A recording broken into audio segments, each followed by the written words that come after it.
오늘의 성경 말씀은 다니엘 3장 19절에서 30절까지 말씀입니다.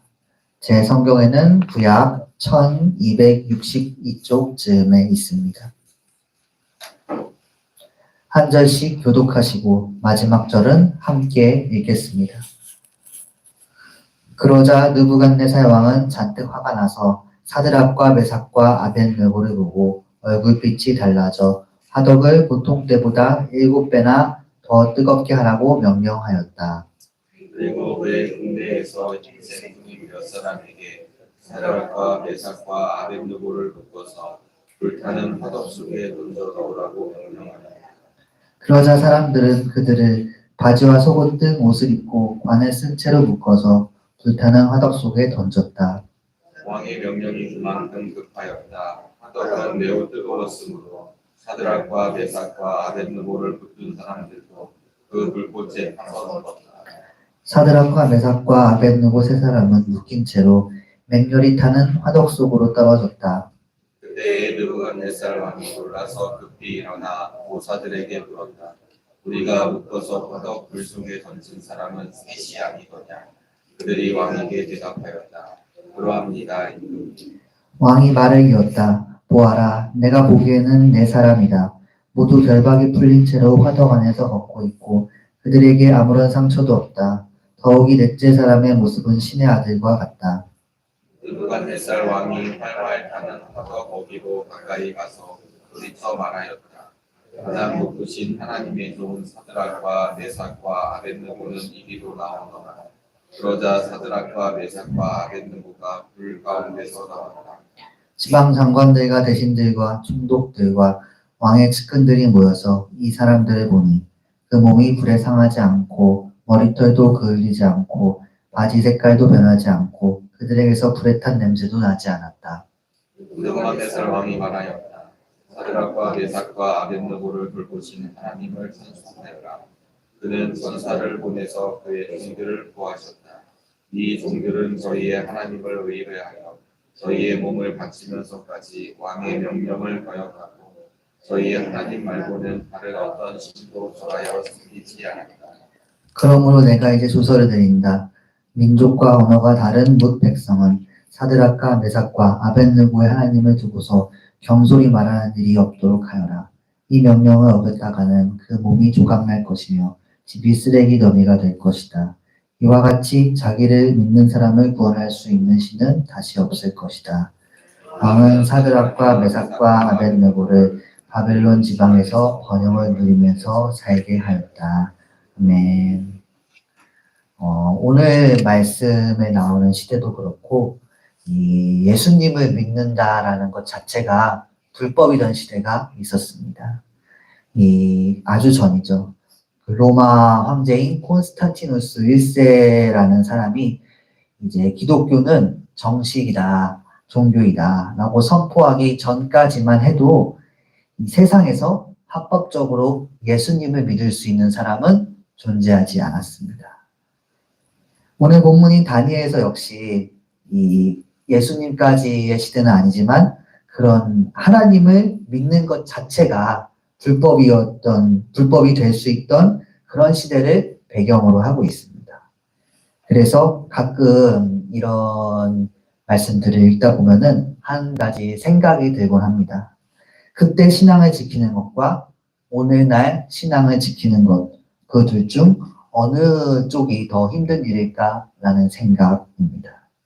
답은 당연히 누가 상식적으로 봤을 때는 전자라고 할 수 있겠지만 그래도 그런 생각을 굳이 하게 되는 이유는 그때나 지금이나 신앙을 지키는 데 있어서 디메리트가 있는 상황인 것은 같기 때문입니다.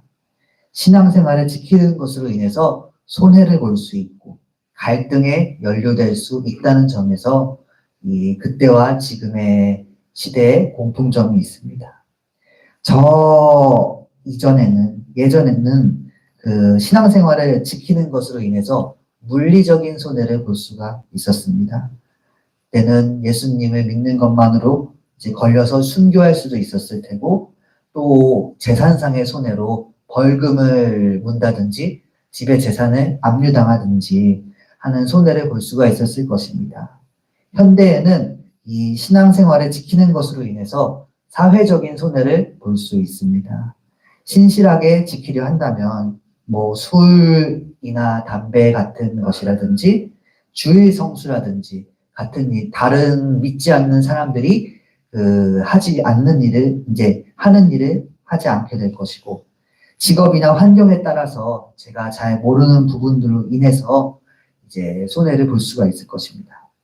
어찌되었든 오늘날 많은 목사님들이 주장하고 있는 것은 지금 이 현대에는 과거에 비해서 많은 정보가 있습니다.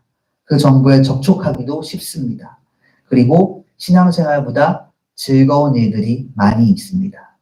그렇기 때문에 오히려 과거보다 성도인들이 신앙을 지키기가 더 힘든 때이다 라는 것입니다. 그런 점에서 오늘 말씀은 우리에게 은혜가 될 수 있을 것으로 보입니다. 이 다니엘서는 신앙을 지키기 힘든 때일수록 빛을 발하는 내용을 담고 있기 때문에 그렇습니다. 본문 다니엘서에서 이 다니엘과 속칭 세 친구라고 합니다. 다니엘과 세 친구는 포로로 잡혀와서 영적으로 아주 척박한 환경에 있게 됩니다. 그리고 그곳에서 하나님과의 약속을 신실하게 지키려다가 갈등에 연루되게 되고 큰 위험에 처하게 되곤 합니다.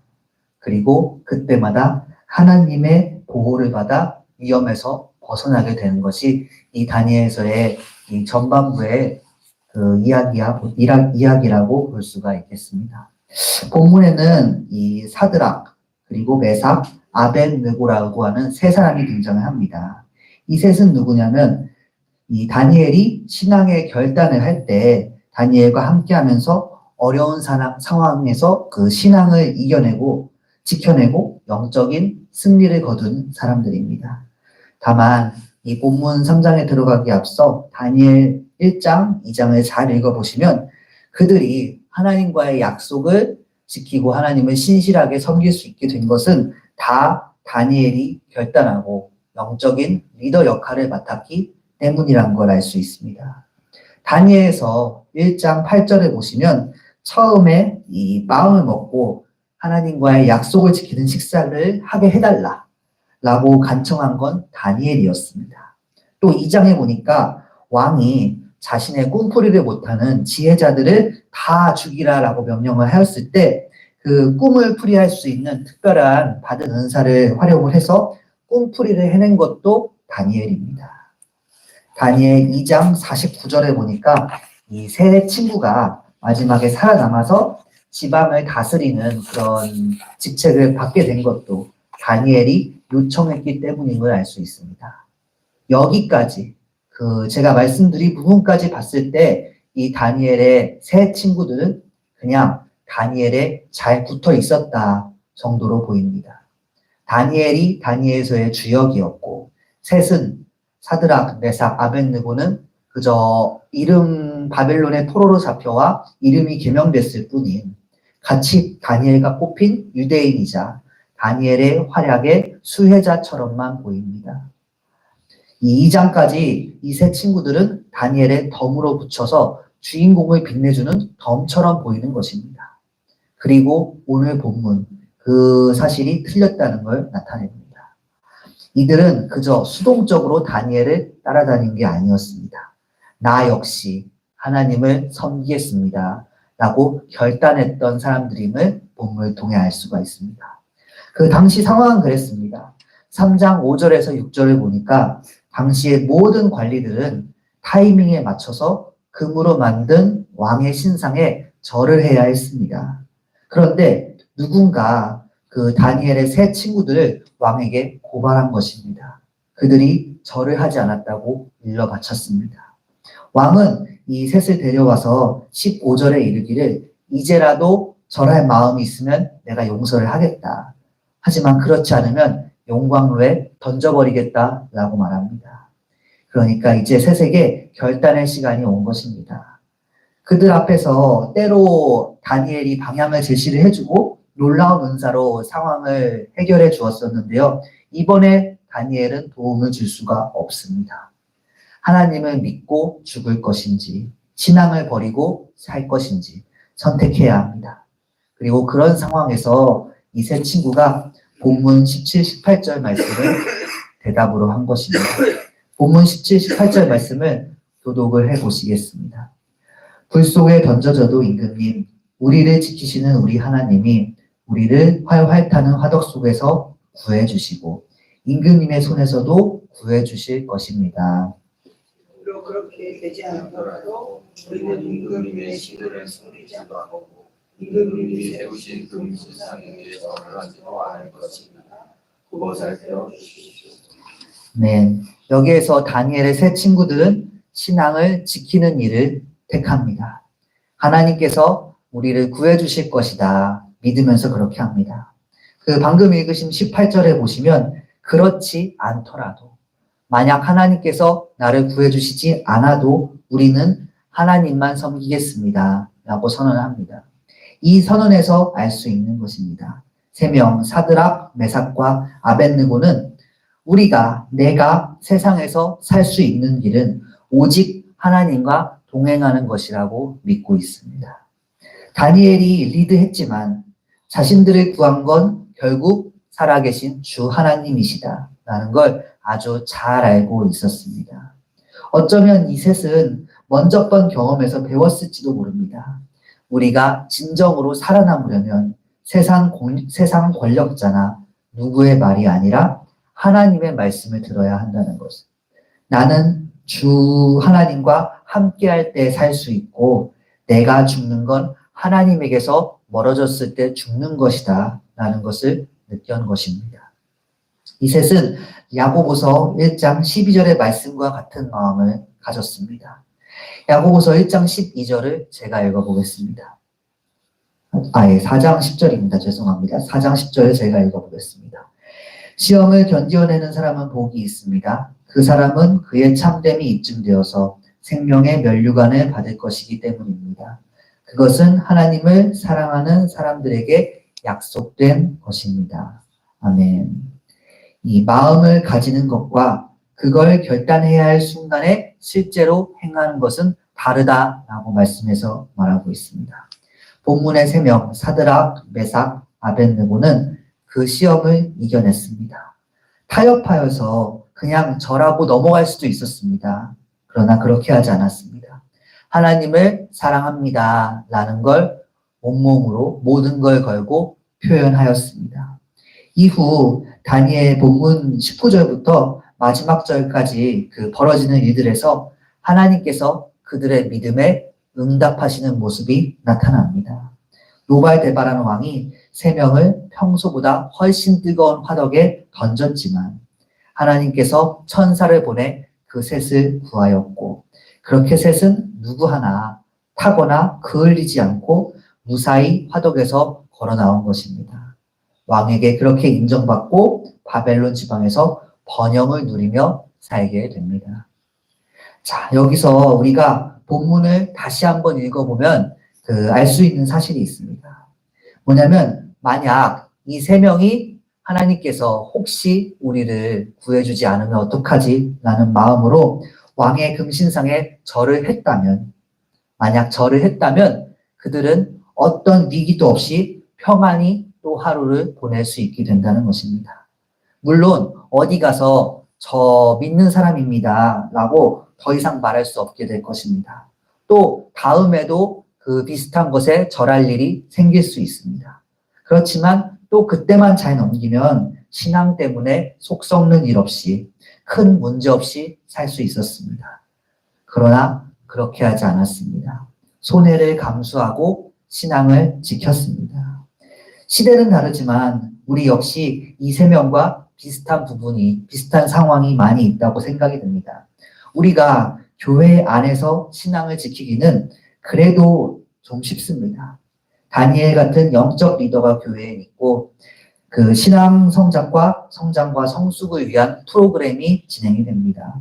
교회에서 신앙에 관련된 이야기를 하는 것은 이스라엘에서 제사 드리는 것만큼 할 수 있는 일입니다. 그러나 신앙생활에 대해 평가할 사람이 없는 곳에서 하나님을 따르는 것은 이야기가 다릅니다. 사람들은 만약 그렇게 한다면 내 행동이 마음에 들지 않을 때마다 겉으로 혹은 속으로 교회 다니는 사람이 왜 저래? 라고 생각하게 될 것입니다. 알게 모르게 보통보다 좀 더 불공평한 평가 기준이 그 믿는 사람이란 이유로 나에게 적용될 수도 있습니다. 혹은 스스로가 자신의 마음에 제약을 걸게 될 수도 있습니다. 거룩한 부담감, 말씀으로부터 오는 영적인 부담 말입니다. 예를 들어서 사람들이 다 나를 교회 다니는 사람으로 알고 있는데 내가 이런 행동을 해도 괜찮을까? 라는 식으로 말입니다. 그렇게 교회에서는 성도님들에게 여러 가지 훈련을 권하곤 합니다. 4월에는 저희 제자학교에서 성경을 가르치는 등등의 그런 훈련들이 있습니다. 이런 훈련들은 세상에서 함께하는 사람들이 신앙을 지켜서 빛과 소금의 역할을 감당하게 하려는 것이고, 성도님들은 그 함께 하시는 중에 그 외에 여러 가지 교회 프로그램에 함께 하시는 중에 점점 영적으로 자라나게 될 것입니다. 다만 그렇게 자라는 영적인 수준이 얼마나 더 좋아지느냐는 성경 지식이 달려있는 것이 아닙니다. 세상에서 맺는 열매에 달려있음을 아시기를 바랍니다. 오늘 말씀 가운데 함께 하시는 정릉교회 성도님들 모두 다니엘 그리고 새 친구들과 같은 신앙의 결단이 마음에 있으시길 바랍니다. 중요할 때 그 결단이 열매로 맺혀지시길 바랍니다. 그리고 우리 주 하나님께서 그 모든 신앙 여정 가운데 우리가 세상에 그을려 무너지지 않도록 지켜 보호하실 것임을 믿습니다. 기도하시겠습니다.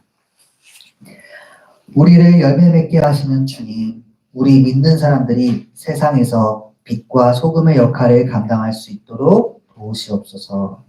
영적으로 자라게 하시고 성숙하게 하셔서 가장 중요할 때 주님 기뻐하시는 신앙의 결단이 열매로 맺히는 우리가 될 수 있도록 도우시옵소서. 또한 그 모든 신앙 여정 가운데 우리를 눈동자와 같이 지켜 보호하여 주시옵소서. 교육부에서 기도의 밧줄을 진행하면서 속회들에게 기도를 부탁하고 있습니다. 속회가 기도 제목으로 코이노니아를 나눌 때 주님 기뻐하실 것을 믿습니다. 속모임 가운데 은혜가 더 충만할 것임을 믿습니다. 4월부터 꿈꾸는 제자학교가 개강합니다. 그 학교에서 성경을 들으며 하나님을 더 알아가는 시간이 될 수 있도록 도와주시옵소서. 주님께서 모든 인생의 신앙 여정 가운데 세상에서 열매가 있는 정릉교회 성도님들 되게 하실 줄 믿습니다. 살아계신 예수님의 이름으로 기도드렸습니다. 아멘. 하늘에 계신 우리 아버지여, 이름이 거룩히 여김을 받으시오며 나라가 임하시오며 뜻이 하늘에서 이루어진 것 같이 땅에서도 이루어지이다. 오늘 우리에게 일용할 양식을 주시옵고 우리가 우리에게 죄 지은 자를 사하여 준 것 같이 우리 죄를 사하여 주시옵고 우리를 시험에 들게 하지 마시옵고 다만 악에서 구하시옵소서. 나라와 권세와 영광이 아버지께 영원히 있사옵나이다. 아멘.